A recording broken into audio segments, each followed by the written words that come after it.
నాచారం పారిశ్రామిక వాడలో ఉన్న షాహీ ఎక్స్పోర్ట్స్ గార్మెంట్స్ సంస్థలో పనిచేస్తున్న కార్మికులు విధులను బహిష్కరించి పరిశ్రమ ముందు నిరసన వ్యక్తం చేశారు. తమ జీతాలలో కోతలు విధిస్తున్నారని కార్మికులు మండిపడ్డారు. పనికి తగ్గ జీతం ఇవ్వకుండా తమతో వెట్టి చాకరీ చేయిస్తున్నారని మహిళా కార్మికులు ఆగ్రహం వ్యక్తం చేశారు. ఎప్పటికైనా తమ జీతాలు పెంచి పనికి తగ్గ వేతనం ఇవ్వాలని డిమాండ్ చేశారు. పోరాడినప్పుడు ఎవరిని వాడికి జేబులో గుచ్చి ఎవరిని లక్షలు వాడి చేతిలో పెట్టి మా నోట్ల మన్ను పోసి ఎక్కడోడు అక్కడ జారుకున్నాడు. పోనీలో ఎవరైనా బాపన వాడబోతాడు. మనకు ఒక సేఫ్ కంపెనీ ఏంటిది, ఆడోళ్లకు ఏదైనా భద్రత ఉన్నది. కంపెనీలో ఏదైనా వచ్చిన కాడకాయ జీతము చేసుకుంటాం పోతామని మేము ఇన్ని రోజులు భరించుకుంటూ వస్తున్నాము.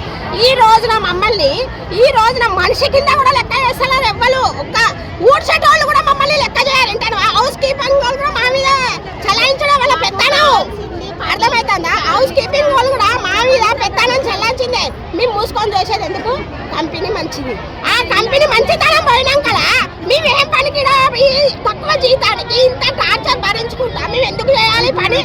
ఈ పని ఎందుకు చేయాలి? మేము మాకు జీతాలు పెంచుతాడా, టార్చర్ తగ్గిస్తాడా, ఆయన ఏ నిర్ణయం తీసుకుంటాడో మాకు అందరికి. మేము 10 మంది రావు, మేము 5 మంది రావు, మేము ఎవ్వలేం రావు లోపలికి. ఆయనకి ఏం సమాధానం చెప్పాలనుకున్నా అందరు బయటకు వచ్చి ఆయన సమాధానం చెప్పవలసిందే. మమ్మల్ని ఒప్పి సూపర్వైజర్లు ఎందుకు మమ్మల్ని టార్గెట్ చేశారు? వాళ్ళని మంచిగా జీతాలు పెంచుతాండు, వాళ్ళకి సన్నగా తినబెడతాండు, స్టాఫ్లకు బిర్యానీలు అన్ని పెట్టి మా మీద ఉసగొలుతాండు. మొత్తం సూపర్వైజర్లు చేసి మా మీద ఇంత టార్గెట్ చేయడము మాకు అసలే బెనిఫిట్ కాదు. మొత్తం ఎంతమంది ఉన్నామా స్టాఫ్? మొత్తం కంపెనీలు ఎంతమంది అందారు?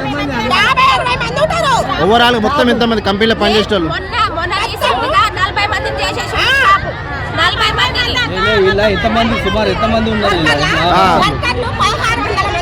ఇప్పుడు ఎంతమంది చేస్తారు ధర్నా? మొత్తం ఆపరేటర్లు మాత్రమే, ఫినిషింగ్ వాళ్ళు, కటింగ్ సెక్షన్ వాళ్ళు లేరు.